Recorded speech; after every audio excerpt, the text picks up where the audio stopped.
Bonjour, bonjour, j'espère que vous allez bien. C'est votre frère le Zoulou de Bogota. Voilà. Vieux Koulibaly, salut à toi depuis ta position. Voilà. Chers frères et sœurs, je fais ce direct cet après-midi pour faire juste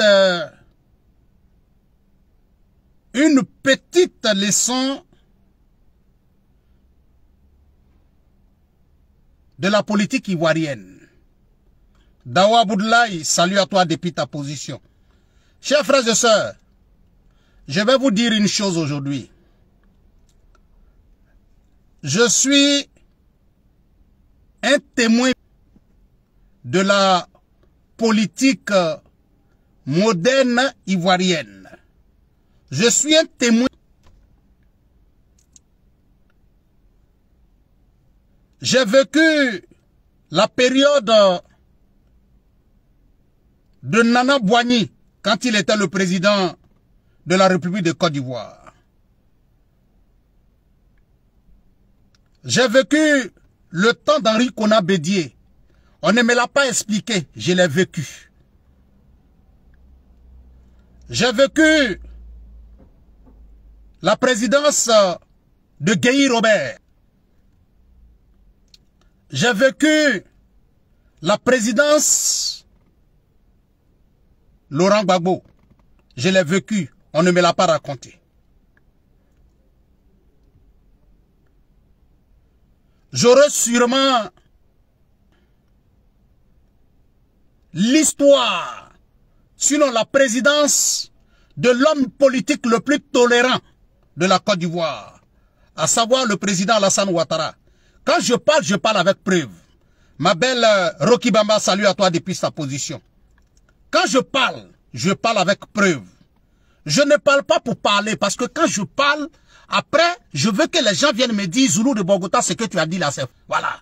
Je parle pour dire la vérité, je parle pour éclaircir. Je parle pour que les gens retiennent l'histoire. Chers frères et sœurs, le président Ouattara est l'homme politique le plus tolérant. Oui. Voilà pourquoi, pendant la présidence du président Alassane Ouattara, tous se permettent. Parce qu'en réalité, ils savent que la seule raison pour laquelle aujourd'hui toute l'opposition parle en Côte d'Ivoire, la seule raison pour laquelle tout le monde dit ce qu'il a envie de dire en Côte d'Ivoire, parce qu'on sait en réalité que l'homme qui dirige le pays là, il pardonne. L'homme qui dirige le pays là. Sinon, en temps normal, il y a des choses aujourd'hui qui se disent dans ce pays-là. Il y a des gens aujourd'hui qui disent certaines choses dans ce pays-là. Même si hier, tu avais rempli, même si tu leur avais donné,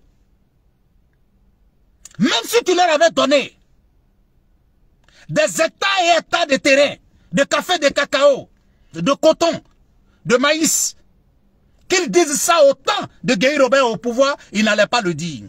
Qu'ils le disent au temps de Laurent Gbagbo, ils n'allaient pas le dire. Qu'ils le disent au temps d'Henri Konan Bédié, ils n'allaient pas le dire. Chers frères et sœurs, je vais vous expliquer. Vous voyez, j'ai vu dans ces jours-ci certaines nominations qui m'ont fait rire.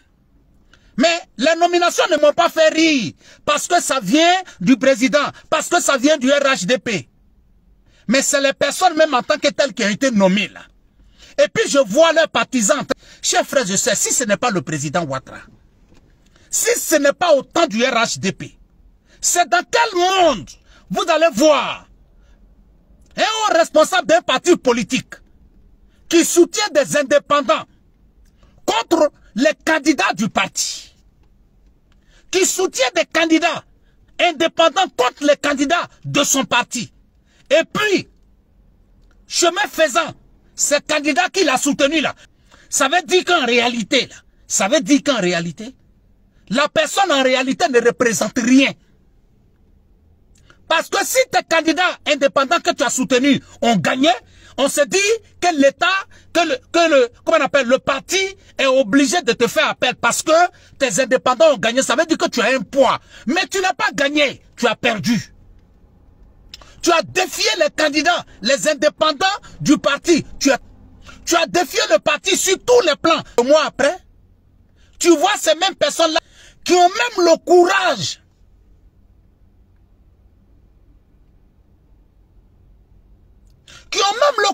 encore d'aller dire qu'ils sont contents, qui ont le courage de comment on appelle, de ces nominations. Que Dieu nous pardonne. Que Dieu nous donne la bonne compréhension. Que Dieu nous guide sur le vrai chemin. Que Dieu fasse en sorte que le président Ouattara ait encore longue vie. Que le président Ouattara ait longue vie. Parce que je le dis, la Côte d'Ivoire actuelle, la seule personne qui peut diriger cette Côte d'Ivoire là aujourd'hui, il faut être un homme tolérant, un pardonneur, comme le président Ouattara. Un pardonneur comme le président Ouattara. Un pardonneur comme le président Ouattara. Je le dis haut et fort. Et chacun doit retenir cela. Ce n'est pas un débat.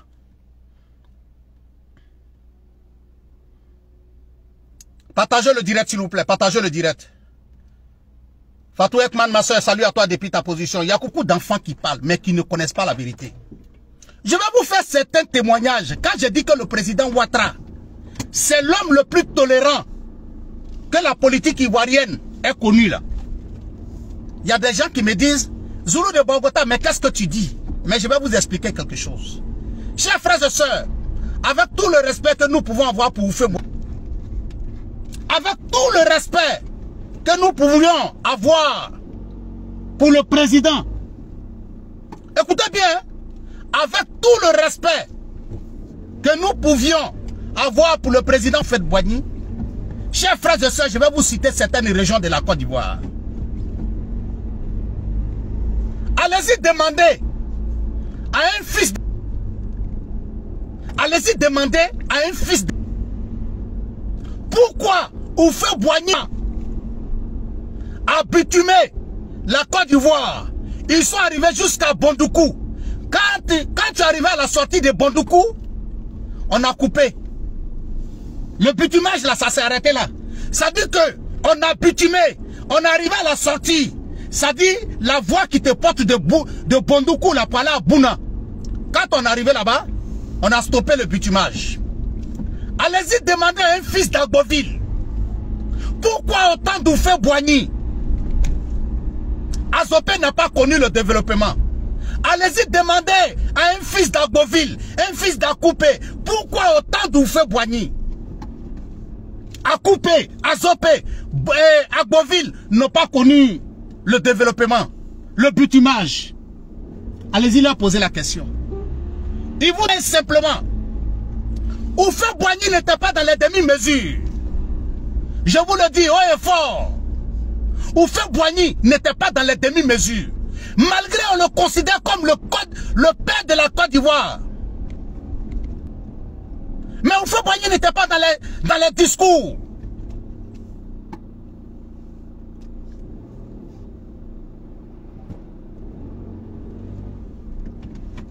Quand les lobbies se sont opposés, je parle de Bouna, quand ils se sont opposés à Houphouët-Boigny, il a dit ok, vous n'allez pas connaître le développement. Et je vous dis, Houphouët-Boigny, Agboville n'a pas connu le développement. Azopé n'a pas connu le développement. N'a pas connu le développement. Bouna n'a pas connu le développement. Allez-y poser la question aux enfants de cette région. Et puis venez me dire, Zulu de Bogota, ce que tu as dit là. J'ai parlé avec un enfant d'Azopé. Il dit, c'est le président Ouattara. C'est le président Ouattara qui arrive au pouvoir en 2012 dans une région où on ne le vote pas, où on lui montre clair et net.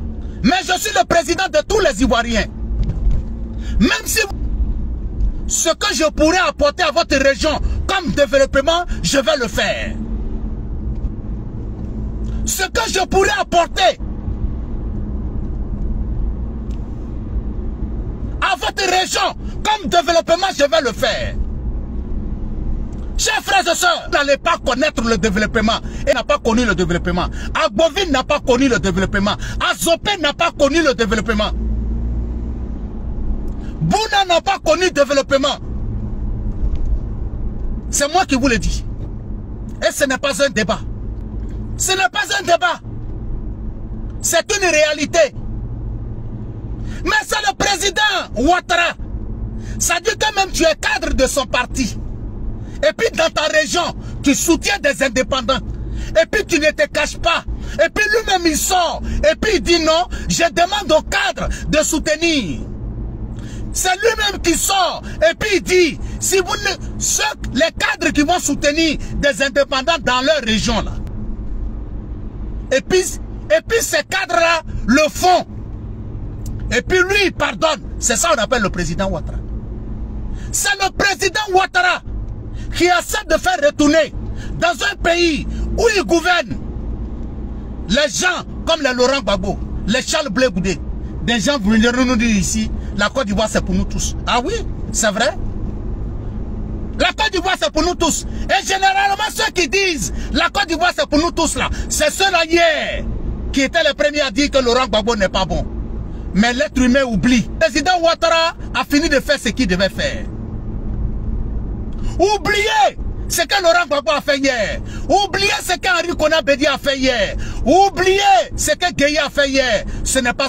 Mais sachez une chose. Le président Ouattara aura fait ce qu'il devait faire. Le président Ouattara n'a pas... Le président Ouattara n'a pas... Le président Ouattara a donné ce qu'il pouvait donner.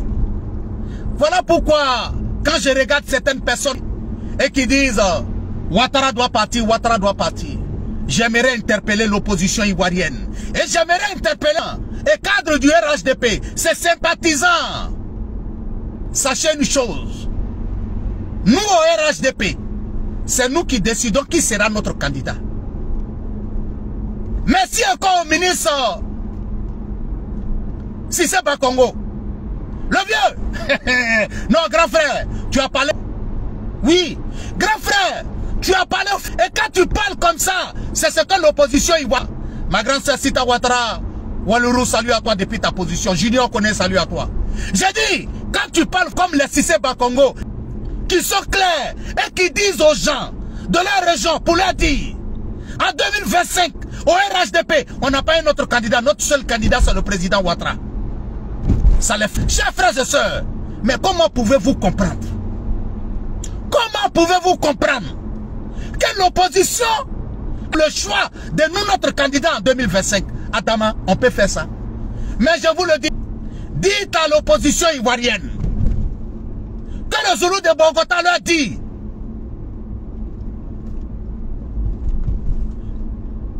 Dites à l'opposition ivoirienne que le Zoulou de Bogota dit. Dites à l'opposition ivoirienne que la majorité dise. Au soir du choix du candidat du RHDP pour les élections de 2025, que même si on doit déposer le président Ouattara pour qu'il soit notre candidat, il le sera. Allez-y leur dire que le président Ouattara lui-même il sait qu'il n'a pas de choix, qu'il est notre candidat. Ce que lui il passe là, ça vient, ce que tu passes là, c'est pas, on dit que tu es notre candidat. Le vieux, on dit, ce que tu dis là, ça ne nous intéresse pas. Tout le reste que tu vas dire dans le pays là, pour le développement là, ça c'est notre cas. Mais pour que tu sois le candidat du RHDP en 2025 là, le vieux, ce que tu penses là, ça ne compte pas, tu es notre candidat. Tu veux haut, tu veux pas haut, tu es notre candidat. Ils sont haut, ils sont haut, tu es notre candidat. Et on peut parler à son papa comme ça. Oui, le vieux, on peut te parler comme ça. On va te parler comme ça. Sur ça là seulement là. Le vieux, on va te parler comme ça. Le vieux, tu veux haut, tu veux pas haut, tu es notre candidat. Ah. Salut à toi, mon doyen. Comment tu vas? J'espère que tu vas bien. Mamadou Cissé, salut à toi depuis ta position. Aïe. Le vieux lui-même, il sait qu'il n'a pas le choix. C'est ça là. Mais moi, je vous ai dit, nous, on n'est pas pressés. C'est vous. Nous, on n'a pas besoin de... faut dire papa Ado seulement. Ça c'est notre... Je le dis haut et fort. Les gens sont là, oui, tantôt, quand ils disent bon, voilà, en tout cas, ils n'ont qu'à prendre tous les candidats, même si Ouattara est candidat, comment on appelle, c'est eux-mêmes qui parlent, hein. Eux-mêmes ils disent, le RH ne peut pas gagner devant nous. Après ils viennent, ils disent non, même si Ouattara est candidat. Aïe, mais je ne comprends pas. Quand l'opposition même dit, même si Ouattara est candidat, de l'opposition ivoirienne dit, même si Ouattara est candidat, quand au cadre de l'opposition ivoirienne dit, même quand Ouattara est, même si Ouattara est candidat, on va les de savoir.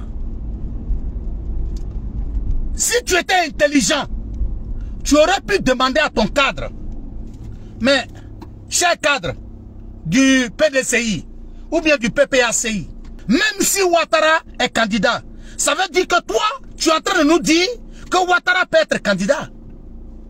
Dis quelque chose. Nous, on n'a pas besoin de parler à l'opposition. L'opposition, là, ce qu'ils disent là, c'est quand un cadre de l'opposition dit déjà, même si Ouattara est candidat, on va les gagner. Ça veut dire que lui-même, le cadre de l'opposition est en train de vous dire que selon la constitution ivoirienne, Ouattara peut être candidat. Sinon, si Ouattara ne peut pas être candidat, eux, ils n'ont même pas besoin de dire si Ouattara est candidat. Parce qu'à partir du moment où tu dis si Ouattara est candidat, ça veut dire que toi-même tu es en train de dire qu'il a le droit d'être candidat. Non. Je vois des RHDP qui disent non, le vieux il est fatigué, le vieux il est fatigué. Chers frères et sœurs, je vais vous dire quelque chose. C'est Dieu qui fait tout, hein. Que Dieu donne longue vie au président Ouattara. Chers frères et sœurs, et je vais vous dire quelque chose. Je vais vous dire quelque chose. Le président Ouattara, de vous à moi, est-ce que quand tu as posé des bons actes sur cette terre-là, fait, avec tous ces cadres politiques aujourd'hui du RHDP que le président Ouattara a créé, la mentalité du travail bien fait par le président Ouattara, ça veut dire que si demain, même si le président Ouattara et que c'est le RHDP qui dirige le pays, ça veut dire que c'est le président Ouattara qui dirige le pays. Parce que le RHDP va toujours diriger le pays comme le président Ouattara nous l'a enseigné. Le RHDP, même si nous allons travailler comme le président Ouattara nous a enseigné. Voilà pourquoi je vous dis que le président Ouattara, l'école du président Ouattara sera là. Les petits enfants de l'école politique du président Ouattara seront là. Les arrière-petits enfants de l'école politique du président Ouattara seront là. Les Tiéné Ibrahima seront là. Est-ce que vous allez me dire le contraire? Chers frères et sœurs du RHDP, mon frère, il faut dormir tranquille. Il faut dormir tranquille. Chers frères et sœurs, je vous le dis, le président Ouattara, c'est l'homme le plus tolérant de la politique ivoirienne. Eh, chers frères et sœurs, vous voyez, quand le PDCI parle de son histoire, souvent ils s'asseyent devant les enfants et puis ils leur disent, le PDCI a fait ça, le PDCI a fait ça. Chers frères et sœurs, il y a des régions de la Côte d'Ivoire qui ne vont jamais voter le PDCI. Je vous le dis, haut et fort. C'est moi qui vous le dis. Oufé Boigny leur a dit, clair et net, allez-y leur demander. Il a dit, jusqu'à Agboville ne connaîtra pas le développement. Ne connaîtra pas le développement. Azopé ne connaîtra pas le développement. Ma très chère grande sœur Adja Konaté Doumbia, salut à toi depuis ta position. Chers frères et sœurs, ce que je suis en train de vous dire, vous n'avez même pas besoin. sur la politique de 2000. Et puis regardez les régions de la Côte d'Ivoire qui étaient derrière Roland Gbagbo. Vous pensez que hier, vous n'allez pas connaître le développement. Allez-y demander à un enfant de Bouna. Chers frères et sœurs, je vous dis, Houphouët-Boigny, le PDCI, à leur temps, ils ont bitumé toute la Côte d'Ivoire. Dès qu'ils sont sortis, j'ai dit, je ne vous parle même pas de 1 kilomètre. Chers frères et sœurs, il suffisait seulement d'arriver sur la dernière case de la ville de Bondoukou pour aller à Bouna. Le goudron s'arrêtait. Le développement s'arrêtait, c'est moi qui vous le dis. Jamais. Parce que Bouna s'est opposé au président Houphouët-Boigny. Houphouët-Boigny les a jamais pardonnés. Houphouët-Boigny a développé l'est de la Côte d'Ivoire. Il a arrangé Bondoukou, à Bangourou. Il a tout arrangé. Mais quand il prenait la route, après Abidjan, quand ils arrivent à... Mais le président Ouattara, Adama, on peut être bon comme ça. On peut être gentil comme ça. C'est le président Ouattara, dans une région de la Côte d'Ivoire. Même on ne lui donne pas. Et puis on ne se cache pas. Et puis on lui dit, mais vous faites partie de la Côte d'Ivoire. Vous faites partie de la Côte d'Ivoire. Donc vous allez bénéficier du développement que j'apporte à ce pays. Vous n'allez pas me voter, j'ai compris. Vous me dites même qu'en 2025, vous n'allez pas me voter. Mais vous êtes des Ivoiriens. Je suis le président des Ivoiriens. Je ne suis pas le président des Ivoiriens qui m'ont voté. Je ne suis pas le président des Ivoiriens qui m'ont voté. Mais je suis le président de tous les Ivoiriens. Jusqu'à ceux-mêmes qui l'ont voté disent, mais attends, qu'est-ce qui se passe? Les régions qui n'ont pas voté, les régions qui disent, mais c'est eux qui développent. C'est ça qu'on appelle un homme tolérant. Chers frères et sœurs, allez-y dire aux opposants de Côte d'Ivoire que le pouvoir du président Ouattara, ils ne peuvent rien faire. Mais chers frères et sœurs, on a vu des cadres du RHDP, alors que le président a donné l'ordre à tous les cadres d'être disciplinés. En passant par... Est-ce que vous me connaissez? Vous me suivez, mais vous ne me connaissez pas. Ceux qui n'ont pas été disciplinés, ne leur dites rien. Il dit, je vais les nommer à des postes. De toute façon, il a dit, il fait comme ça. Hein? Il les appelle, et puis il les nomme à des postes. Il les nomme à des postes. Et puis, ceux qui ont eu confiance à ma personne, qui vient de me nommer, qui vient de me faire comme ça, ouais, vous êtes vraiment une fierté. Oui, vous êtes une fierté. Et puis vous êtes heureux. Et puis vous dites merci. Et puis vous-même vous faites communication sur ça. Non, moi, tu es un 10. Que Dieu, ça dit, ta tolérance que tu as là, je ne vais pas le 10%, pardon. Ça dit sur 1000, pardon le vieux, Dieu n'a qu'à me donner un dedans seulement. Dieu n'a qu'à me donner les 1% de 1000 du cœur que tu as, de la tolérance que tu as, de la patience que tu as. Parce que je ne peux pas comprendre que Dieu t'a toujours donné raison. Ta patience t'a toujours donné raison. Ta tolérance t'a toujours donné raison. Chers frères et sœurs, c'était votre frère, le Zoulou de Bogota. Chers frères et sœurs, regardez ce qui se passe sur les réseaux sociaux dans ces temps-ci. Est-ce que nous on parle? Nous on ne parle pas. Mais les soi-disant opposants là, c'est eux-mêmes qui sont en train de dire rien. Nous on est là, on les regarde et on ne dit rien. Parce que c'est ça aussi, la vérité. Ah oui. Le vieux, Non, ça, il faut le reconnaître. Tu es tolérant. Chers frères et sœurs, c'était votre frère, le Zoulou de Bogota, depuis sa position. Je vous remercie. Que Dieu veille sur vous et que Dieu vous protège. Que Dieu protège la Côte d'Ivoire. Je voulais juste faire un rappel à l'opposition ivoirienne. Faites tout ce que vous voulez. Mais sachez une chose. Jusqu'à ce jour, le seul candidat du RHDP aux élections présidentielles de 2025, c'est le président Ouattara. Ça ne dépend pas de vous. Ça ne dépend pas du président Ouattara. Lui-même, il n'a pas le choix. Le vieux, il s'en a haut, il m'a son haut, tu es notre candidat. Le vieux, tu veux haut, tu veux pas haut, tu es notre candidat. Le vieux, viens te parler, c'est toi. Voilà, le vieux, tu as entendu, hein? Nous, on n'est pas dans l'amusement. Le vieux, même si on doit...